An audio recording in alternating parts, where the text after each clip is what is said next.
Всем привет! Выбирая следующего музыкального исполнителя для видеоэссе, мы всегда стараемся прилагать столько же усилий для анализа как его творчества, так и его ценностей.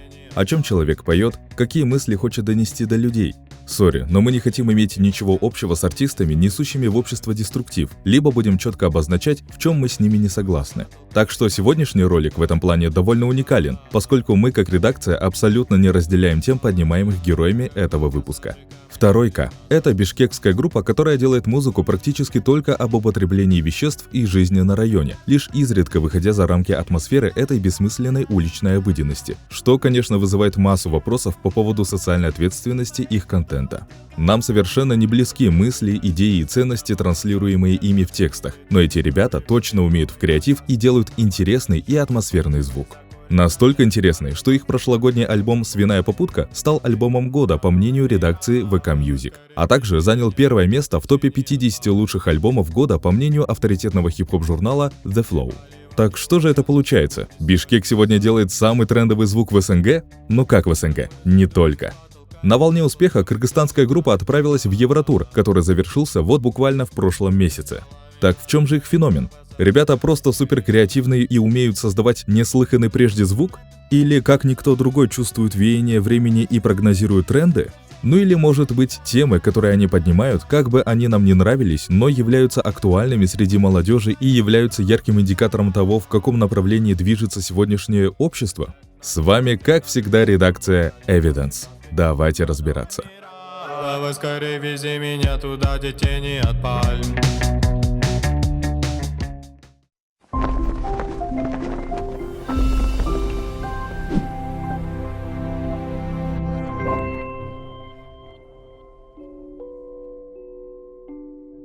Начать придется издалека.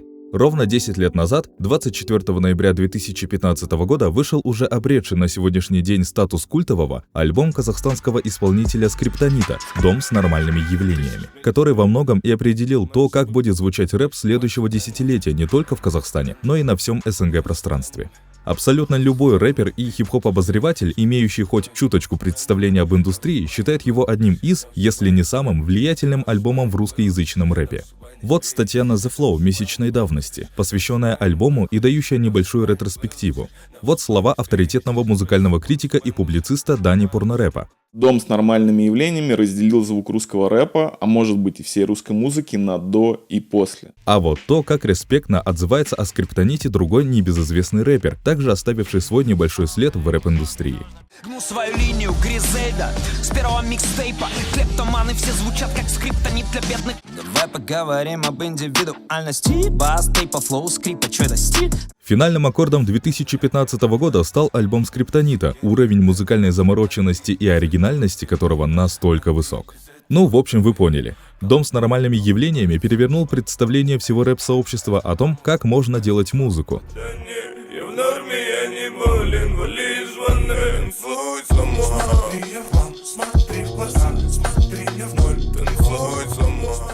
До альбома никому и в голову не могло прийти, что рэпу разрешено быть настолько музыкальным, с вплетением в него мотивов блюза и регги, не обязательно делать фокус на тексте и смысле и так далее, и так далее. К чему мы об этом рассказываем?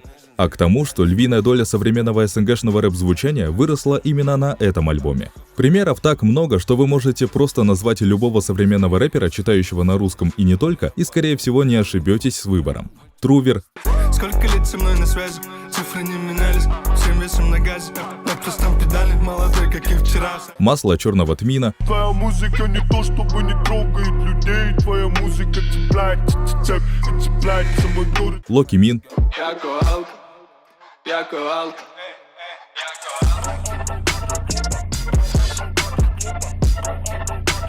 и даже Моргенштерн. Угадай, почему я уже сутки не спал. Закрою глаза, снова увижу тебя. Слышите сходство со скриптонитовским звуком? Конечно. Но в чем же сходство? Даня считает, что особенность дома с нормальными явлениями в том, что звучание превыше всего, слова второстепенны. Вот его суть. Время показало, что лирикоцентричный рэп Гуфа, Окси или Луперкаля – все. В 2020-м у них нет успешных или сколь бы то ни было ярких последователей. Но многие исполнители заимствовали у Адиля даже не это, а именно мастеринг звука. Если трек повествует о тяготах жизни в нищете, то это обязательно нагнетающее, мрачное звучание. Слушатель сразу представляет себе проспиртованные кулуары, крошечные квартирки и озябшие улицы. Трек о любви звучит так, будто человек говорит о чувствах в состоянии опьянения. Я пообещал бросить дуть и пить, ведь это любовь.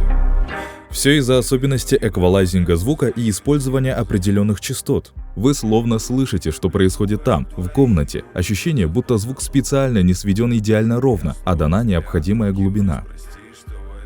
То есть, повторимся еще раз. Две особенности, которые можно выделить у скриптонита: отказ от лирикоцентричности и атмосферность мастеринга. Опять же, зачем мы все это рассказываем? Нам важно было объяснить, как в ноябре 2015 года скриптонит не просто поставил на рэп-карту СНГ маленький Павлодар, а сделал его центром современного рэп-звучания, потому что второй К — это два бишкекчанина именно из-за огромного влияния Адиля, решившие создать в Бишкеке свой собственный звук и перестать быть Павлодаром. Одна из наших творческих целей — создать бишкекское звучание. Многие в Бишкеке сейчас перенимают стиль скриптонита. У скриптонита интересный стиль, но это не Бишкек. Бишкекское звучание совершенно другое. Давайте же взглянем на то, получилось ли у них это. Сегодня снова поля. Сегодня снова поля. Второй К — это кыргызстанская группа, основанная двумя музыкантами — Ильей Семеновым и Султаном Ботубаевым. В группе еще числятся гитарист Федор Семенов и ударник Алексей Боков. Но преимущественно мы будем говорить именно об основателях и вокалистах Султане и Илье. Султан и Илья познакомились в школе, когда учились во втором К-классе. Впервые они заявили о себе в конце 2017 года, выпустив дебютный микстейп «Из окна». Я потерял чё дней, я зависну в прошлом. Мрачная атмосфера с электронными сэмплами в стиле 80-х, при написании которого они вдохновлялись, по их же словам, зимой в Бишкеке и андеграундным звучанием Bones и Suicide Boys. Вслед за ними выходят альбомы «День зависимости», «Сериал». В 2024-м постпанк-альбом «Свиная попутка», трек «Тени от пальм», из которого выстрелил в ТикТоке, а впоследствии альбом занял первые места в вышеупомянутых топах VK Music и The Flow. Чуть менее года назад вышел их последний танцевальный мини-альбом «По губе». Но это все не так важно, как анализ самой музыки ребят. Вспомним их цитату. «У скриптонита интересный стиль, но это не Бишкек. Бишкекское звучание совершенно другое. И возьмем ее за основу». Насколько же ребята продвинулись в создании своего собственного бишкекского стиля? Давайте послушаем их ранние треки до 2020 года. Мое лицо обмерзло, но мы все равно палим в окно. Сколько всего видел из окна, из окна. Если ты сможешь, как я, тебя могут встретить сущие аптеки. Если сможешь, как я, совсем, что все смело, как последний летний дождь, так хорош. Здесь пока слышно много такого же мастеринга и эквалайзинга звука, а также нужно приложить усилия, чтобы разобрать текст. Едем дальше. Ведь по Лондону стреляют, мои штаты окраина, наши косяки и лица не поправит китайская. Здесь уже нету явного отказа от лирикоцентричности. Если скриптонит чуть ли не намеренно размывает различимость текста песен, хотя и явно умеет писать хороший текст, то многие тексты второй К вполне можно разобрать. Дикция у ребят явно не адилевская. Плюс уже в ранних работах Султана и Ильи слышно то, что на наш взгляд является одним из главных качеств музыкантов – универсальность. Они вроде читают рэп, потом вставляют автотюновые напевки. В мире есть столько вариков. Если хочешь, возьми, просто так не подарит. Языком тешь те, кому не дали. Ведь Бишкек только вшив, Бишкек между нами. И неожиданно до конца песни могут просто включить и оставить бит.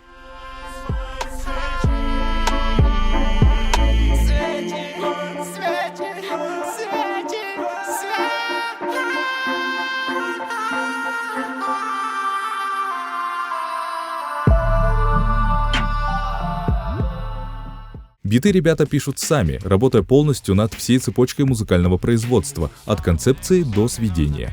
И вот что-что, а биты у них получаются реально интересными. Некоторые их биты использовали Слава КПСС и Замай, известные в кругах батл-рэпа исполнители.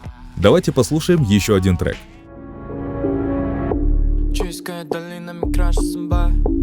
Куртка сорта сайского с запахом травки. У нас с пацанами есть лишь одна игра, но сегодня весь район тонет в порожняках. Именно в этом треке и становится очевиден уровень мастерства Ильи и Султана. Искусное сочетание грустной пианинки, атмосферного вокала и в целом антуража района, на скамейке которого сидят пацаны и не знают, где им сегодня достать запрещенные законодательством вещества. В повествование вплетаются строки типа «У падика собрался курултай», использующие местный колорит. О поднимаемых ими темах мы еще поговорим, но если обращаться именно к музыкальной части, этот трек технически сконструирован великолепно. Слышите, как гармонично звучит хор голосов перед началом бита? Или вот, послушайте, как красиво встроен звук скрипки.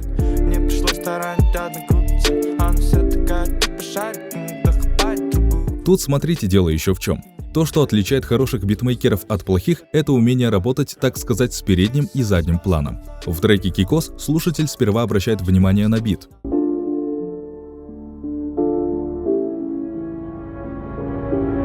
Потом бит уходит на задний план и выпячивается именно читка. Затем хор. И обратно читка, но уже под бит, который отчетливо слышен, но не перебивает рэпера.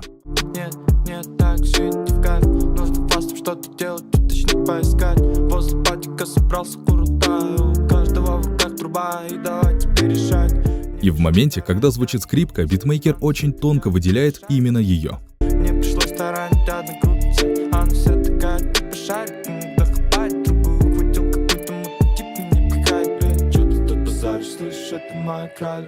То есть это очень деликатная и муторная работа, и как битмейкеры, 2К великолепная. Возвращаясь к тому, похожи ли они на скриптонита, и да, и нет. Правильнее будет сказать, Адиль открыл рэпу настолько широкие возможности для экспериментов, что такие универсалы, как 2К, идеально встроились в эту мету. Они и рэп читают, и поют, иногда как в шумных улицах или свечах синтезатор и электрогитара переплетаются, словно протяжные крики, а музыка и текст плавно сливаются. Трудно нести в себе этот азарт, а невинный глаза, когда вру тебе.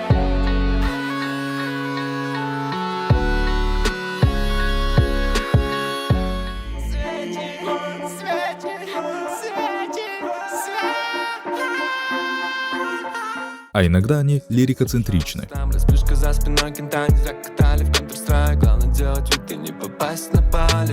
Часто используют мастеринг, как у скриптонита, но часто обработка и стиль похожи больше даже на звучание ЛСП.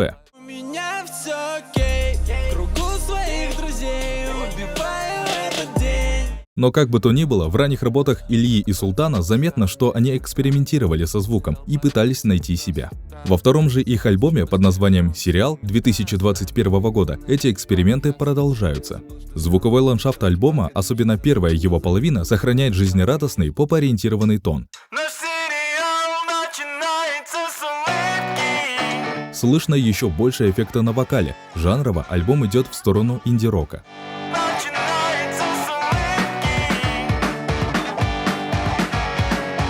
В явно рэперских треках четкость произношения уже совсем теряет адилевские очертания. Это вполне понятный текст с уклоном в сторителлинг.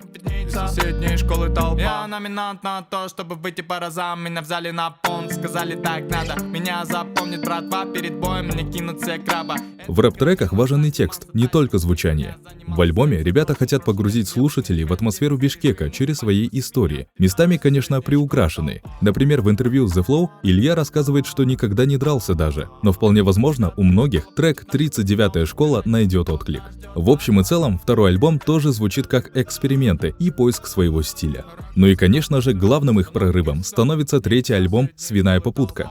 Видимо, не в последнюю очередь благодаря лейблу Infinity Music, в который они вступают, и именно на нем был выпущен их первый выстреливший сингл и клип «Тени от пальм».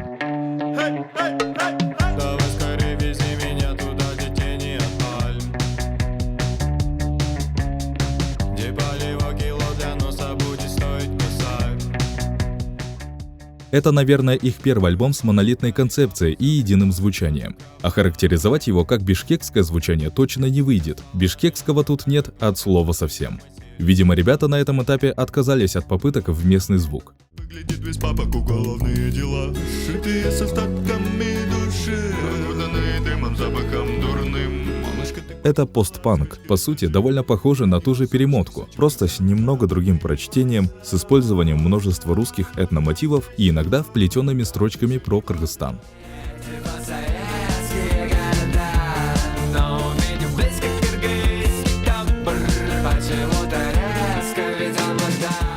Много треков, где вокалисты выкрикивают слова в русском этностиле.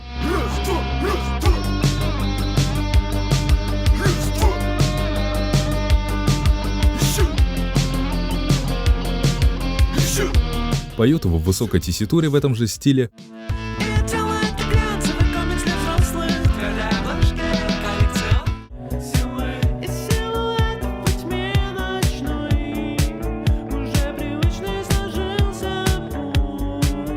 Или поют ниже. Все пластинки пережеваны, стиральный порошок. Выживет пластинки до зубов поражен. Но опять же, вайб абсолютно тот же, несмотря на то, что в клипах мы видим только бишкекские кадры. Вот для примера вам трек вообще не постпанк артиста, а обычного русского рэпера. Нам бы собраться толпой где-нибудь кроме беседы. Кайфанем, подъем и рванем горизонт. По вайбу и атмосфере ощущаете большую разницу? Нет. Сам по себе стиль-то может и неплохой, просто как итог длинного рассуждения нам приходится смириться с тем, что в лучшем СНГ альбоме прошлого года, по версиям авторитетных редакций, к сожалению, нет ничего бишкекского. Этот альбом и зашел-то всем, видимо, потому что это классический привычный постпанк. Может и с немного более актуальными темами и еще более нефорским звуком. Грустно. Хоть ребята и большие молодцы, это, конечно, огромное достижение для местных артистов. Разумеется, их вины нет в том, что только такой звук и зашел массовому слушателю, а не чуйский контент. Но их вина есть в том, какие тексты они пишут и какие ценности они транслируют. Давайте напоследок разберемся и в этом.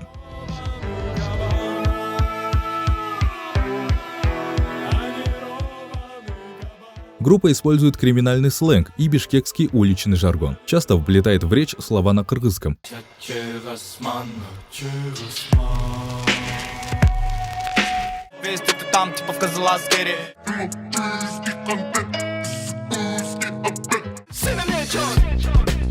Отдадим ребятам должное. Они точно понимают, где нужно внятно рассказать историю, а где неразборчивое произношение в лучших традициях мамбл-рэпа придает рэп-секциям необходимую музыкальность, благодаря многочисленным аллитерациям.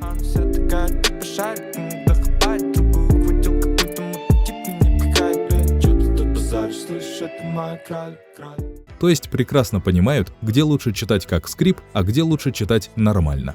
Более того, у ребят местами очень интересный текст. Обратите внимание на воссоздание атмосферы Бишкека в следующих строчках.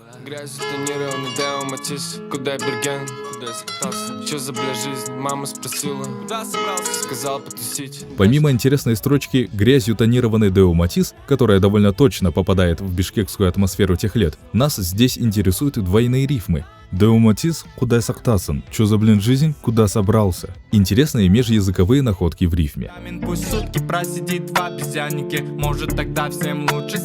Илья и Султан используют рифмовку на слабые доли. Слово «просидит» по идее произносится с ударением на «и», тут же специально произносит через «а». «Просидит в обезьяннике». Звучит элегантно. В общем, работать с текстом они умеют. Но камон, ребят, слишком много строчек вызывают вопросы.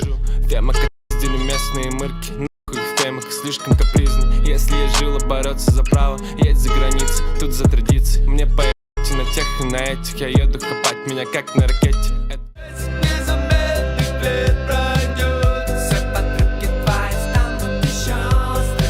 Дочки людей, что живут по правилам, самые прошлые суки в истории между нами.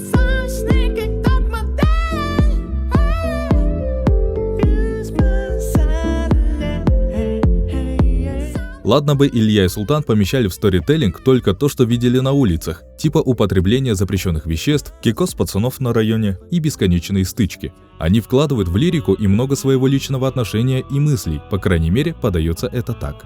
Куча мизогинии, сексизма и пренебрежительного отношения к женщинам.